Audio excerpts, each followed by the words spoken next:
Hi, kids. What time is it? You're right. It is story time. You better believe it. Man, I could hardly wait to get back to you today.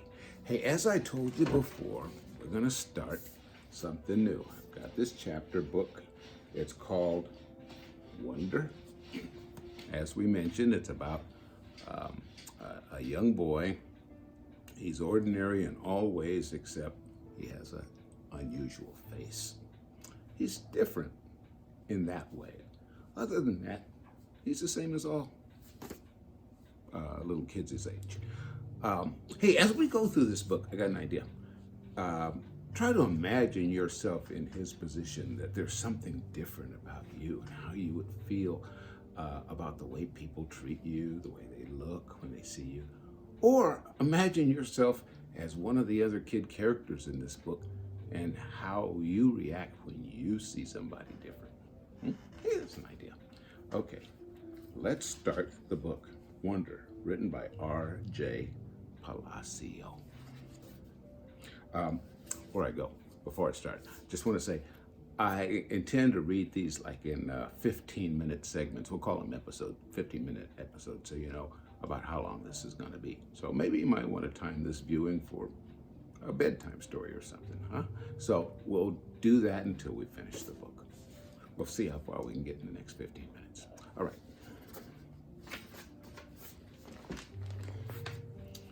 This part's called Ordinary. I know I'm not an ordinary 10-year-old kid. I mean, sure, I do ordinary things. I eat ice cream, I ride my bike, I play ball, I have an Xbox. Stuff like that makes me ordinary, I guess. And I feel ordinary inside. But I know ordinary kids don't make other ordinary kids run away screaming in playgrounds.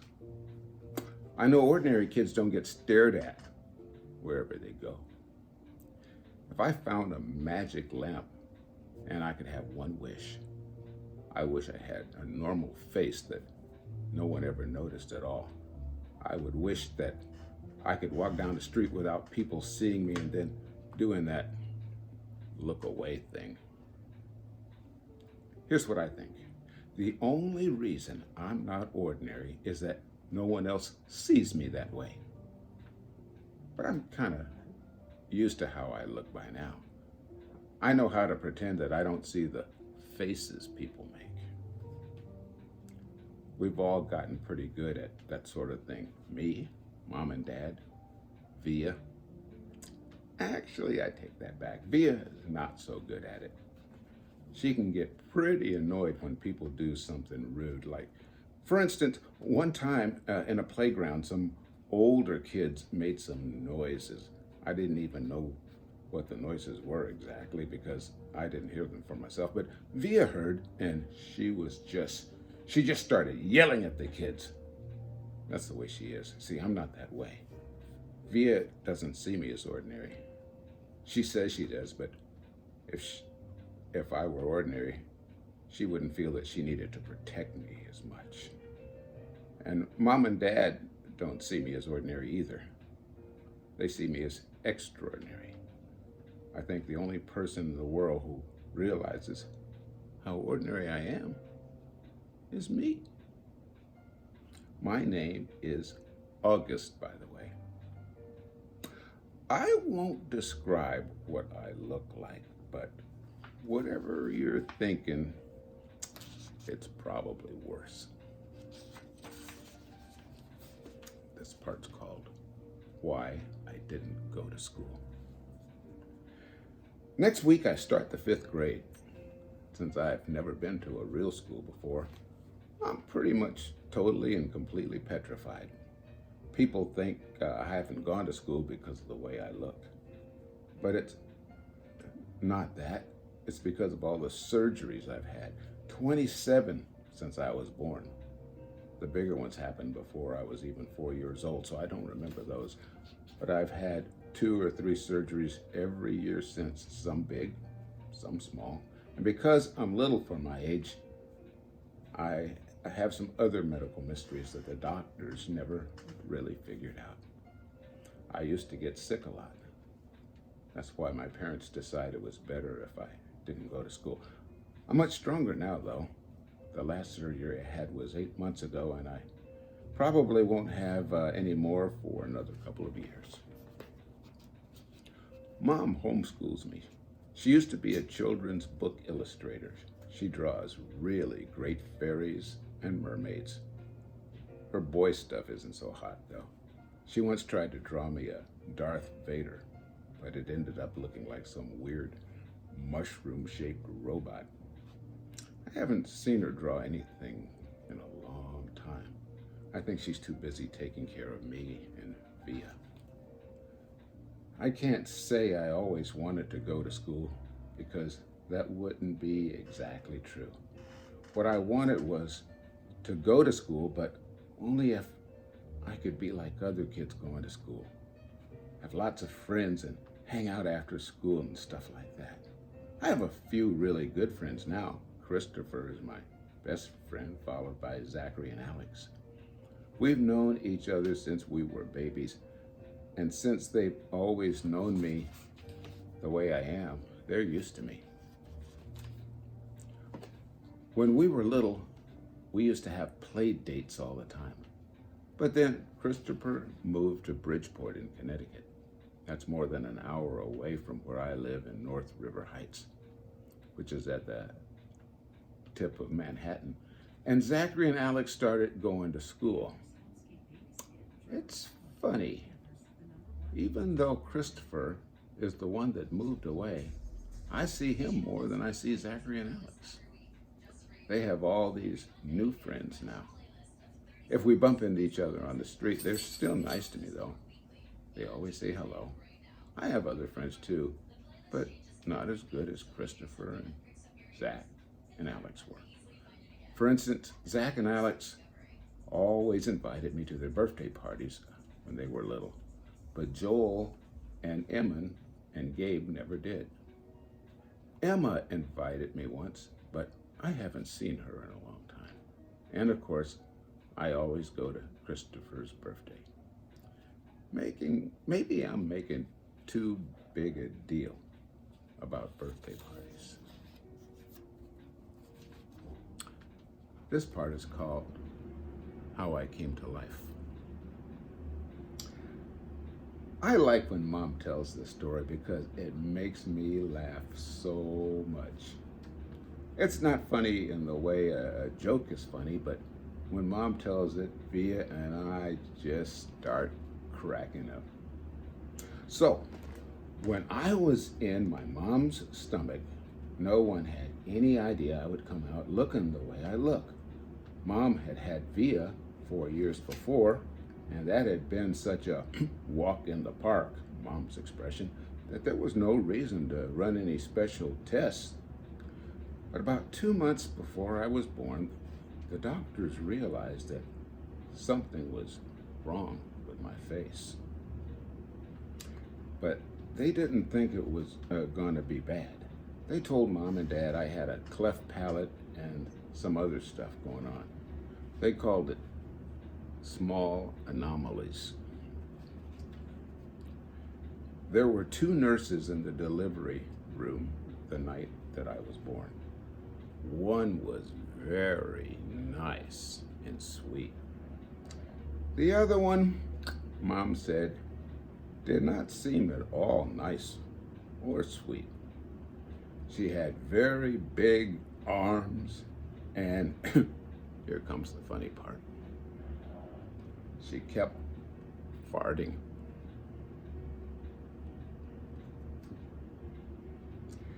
Like, she'd bring Mom some ice chips and then fart.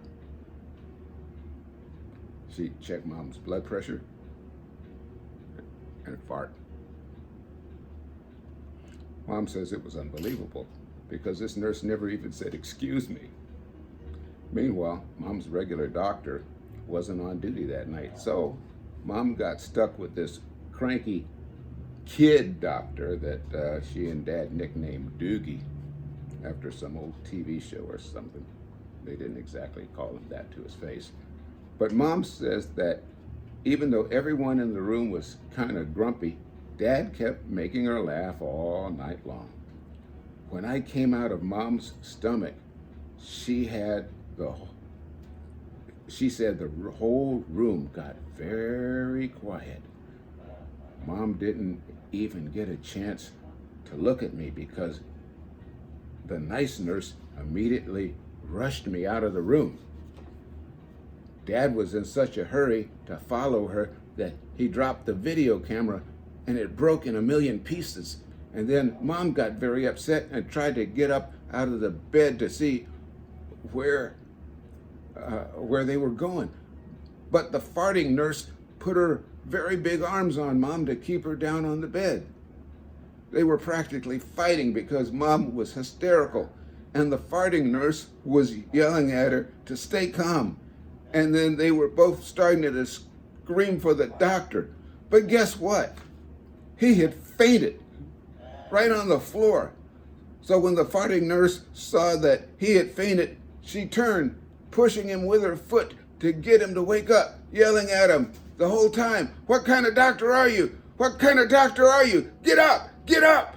And then all of a sudden, she let out the biggest, loudest, smelliest fart in the history of farts. Mom thinks it was actually the fart that finally woke the doctor up. Anyway, when Mom tells this story, she acts out all the parts, including the farting noises. And it's so funny. Mom says the farting nurse turned out to be a very nice woman. She stayed with Mom the whole time. Didn't leave her side even after Dad came back and the doctors told them how sick I was. Mom remembers exactly what the nurse whispered in her ear when the doctor told her I probably wouldn't live through the night. Everyone born of God overcometh the world. And the next day, after I had lived through the night, it was that nurse who held Mom's hands when they brought her to see me for the first time. Mom said by then they had told her all about me. She had been preparing herself for the seeing of me, but she says that when she looked down into my tiny, mushed up face for the first time, all she could see was how pretty my eyes were. Mom is beautiful, by the way, and Dad is handsome.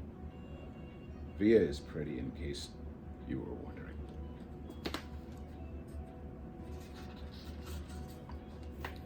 This part is called Christopher's house. I was really bummed when Christopher moved away 3 years ago. We were both around 7 then. We used to spend hours playing with our Star Wars action figures and dueling with our lightsabers. I miss that. Last spring, we drove over to Christopher's house in Bridgeport. Me and Christopher were looking for snacks in the kitchen, and I heard Mom talking to Lisa, Christopher's mom, about my going to school in the fall. I had never, ever heard her mention school before. "What are you talking about?" I said. Mom looked surprised, like she hadn't meant for me to hear that. You should tell him what you've been thinking, Isabel," Dad said.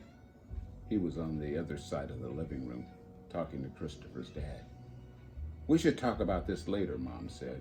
"No, I want to know what you were talking about," I answered. "Don't you think you're all ready for school, Augie?" Mom said. "No," I said. "I don't either," said Dad. "Then that's it. Case closed," I said, shrugging. And I sat on her lap like I was a baby. "I just think you need to learn more than I can teach you," Mom said.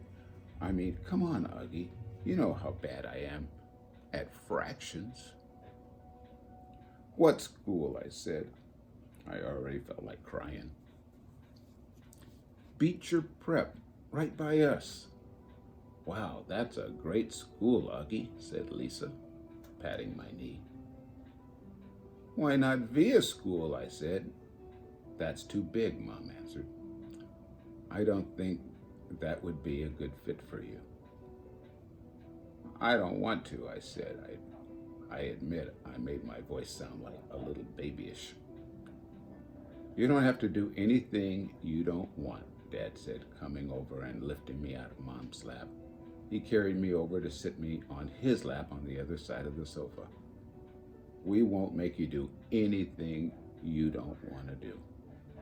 But it would be good for him, Nate, Mom said. Not if he doesn't want to, answered Dad, looking at me. Not if he's not ready. I saw Mom look at Lisa, who reached over and squeezed her hand. You guys will figure it out, she said to Mom. You always have. Let's talk about this later, said Mom. I could tell she and Dad were going to get into a fight about it. I wanted Dad to win the fight. Though a part of me knew that Mom was right. And the truth is, she really was bad at fractions. This part is called driving. It was a long drive home. I fell asleep in the back seat like I always do, my head on Via's lap, like she was my pillow, a towel wrapped around the seatbelt so that I wouldn't drool all over her. Via fell asleep too, and Mom and Dad talked quietly about grown-up things that I didn't care about. I don't know how long I was asleep, but when I woke up, there was a full moon outside the car window. It was a purple night, and we were driving on a highway full of cars. And then I heard Mom and Dad talking about me. We can't keep protecting him, Mom whispered to Dad, who was driving. We can't just pretend he's going to wake up tomorrow and this isn't going to be his reality, because it is, Nate. And we have to help him learn to deal with it. We can't just keep avoiding situations that, so sending him off to middle school like a lamb to the slaughter, Dad answered angrily, but he didn't even finish his sentence because he saw me in the mirror looking up. What's a lamb to the slaughter? I asked sleepily. Go back to sleep, Augie, Dad said softly. Everyone will stare at me at school, I said, suddenly crying. Honey, Mom said. She turned around in the front seat and put her hand on my hand. You know, if you don't want to do this, you don't have to. But we spoke to the principal there and told him about you, and he really wants to meet you. What did you tell him about me? How funny you are, how kind and smart. When I told him that you read Dragon Rider when you were 6, he was like, wow, I have to meet this kid. Did you tell him anything else? I said. Mom smiled at me. Her smile kind of hugged me. I told him all about your surgeries and how brave you are, she said. So, he knows what I look like, I asked. Well, we brought pictures from last summer in Montauk, Dad said. We showed him pictures of the whole family and that great shot of you holding that flounder on the boat. You were there too. I have to admit, I felt a little disappointed that he was part of this. We both talked to him. Yes, Dad said. He's a really nice man. You will like him, Mom added. Suddenly I felt that they were on the same side. Wait, so when did you meet him? I said. Well, he took us on a tour of the school last year, said Mom. Last year, I said. So you've been thinking about this for a whole year and you didn't tell me? We didn't know if you would even get in, Augie, answered Mom. But it's a very hard school to get into. There are a lot of admission processes. I didn't see the point in telling you and having you get all worked up about it unnecessarily, but you're right, Augie. We should have told you that when we found out last month that you got in, said Dad. In hindsight, sighed Mom, yes, I guess. Did the lady who came to the house that time have something to do with this? I said. The one that gave me that test? Yes, actually, said Mom, looking guilty. Yes.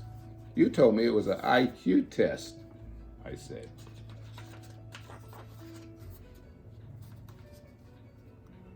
I know. Well, that was a white lie, she answered. It was a test that you needed to take to get into the school, and you did very well on it, by the way. So you lied, I said. A white lie, but yes. Sorry, she said, trying to smile, but when I didn't smile back, she turned around in her seat and faced forward. What's a lamb to the slaughter? I said. Mom sighed and gave Daddy a look. I shouldn't have said that, Dad said, looking at me in the rearview mirror. It's not true. Here's the thing. Mom and I love you so much, we want to protect you in any way we can. It's just something that we want to do in different ways. I don't want to go to school, I answered, folding my arms. It'll be good for you, Augie, said Mom. Maybe I'll go next year, I answered, looking out the window. This year would be better, Augie, said Mom. You know why?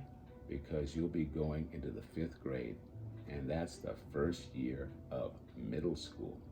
For everyone, you won't be the only new kid. I'll be the only kid that looks like me, I said. I'm not going to say it won't be a big challenge for you because you know better than that, she said. But it'll be good for you, Augie. You'll make lots of friends and you'll learn things that you could never learn from me. She turned in her seat again and looked at me. When we took the tour, you know, what they have in their science lab, a little baby chick that was just hatching out of its egg. And it was so cute, Augie, and it actually kind of reminds me of you when you were a little baby with those big brown eyes of yours. I usually love it when they talk about it when I was a baby. Sometimes I want to curl up into a little tiny ball and let them hug me and kiss me all over. I miss being a baby, not knowing stuff, but I wasn't in the mood for that now. I don't want to go, I said. How about this? Can you just meet Mr. Tushman before making up your mind? Mom asked. Mr. Tushman, I said. Yeah, he's the principal, answered Mom. Mr. Tushman, I repeated. I know, right, Dad answered, smiling and looking at me in the rearview mirror. Can you believe that name, Augie? I mean, who on earth would ever agree to have a name like Mr. Tushman? I smiled even though I didn't want to let him see me smile. Dad was the one person in the world who could make me laugh no matter how much I didn't want to laugh. Dad always made everyone laugh. Augie, you know, you should go to that school just to hear his name over the loudspeaker, Daddy said excitedly. Can you imagine how funny that would be? Hello, hello, paging Mr. Tushman. He was using a high, fake old lady voice. Hi, Mr. Tushman. I see you're running a little behind today. Did your car get rear-ended? Again? What a bum rap. He started laughing. I started laughing, but not even because I thought he was being that funny, but because I wasn't in the mood to stay mad anymore. It could be worse, Dad continued in his normal voice. Mom and I had a professor in college called Miss Butt. Mom was laughing now, too. Is that for real? I said. Roberta Butt, Mom answered, raising her hand as if to swear. Bobby Butt. She had huge cheeks, said Dad. Nate, said Mom.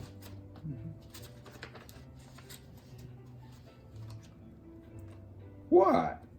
She had big cheeks, is all I'm saying. Mom laughed and shook her head at the same time. Hey, I know, said Dad excitedly. Let's fix them up on a blind date. Can you imagine Miss Butt meets Mr. Tushman? Mr. Tushman, here's Miss Butt. They could get married and have a bunch of little tushies. Poor Mr. Tushman, answered Mom, shaking her head. Augie hasn't even met the man yet, Nate. Who's Mr. Tushman? Via said groggily. She had just woken up. He's the principal of my new school, I answered. Wow. You know, I've read longer than I intended to. So let's stop right here and we'll pick this up the next time on the next video. So what have we seen so far? We know that Augie has this unusual face. He's having this conflict about going to school for the first time. And now at this point of the story, he's finally agreed to go to the school. We'll see how this story continues the next time we get together. Until then, stay strong, stay smart, and I guarantee you, you will always be loved. Bye-bye.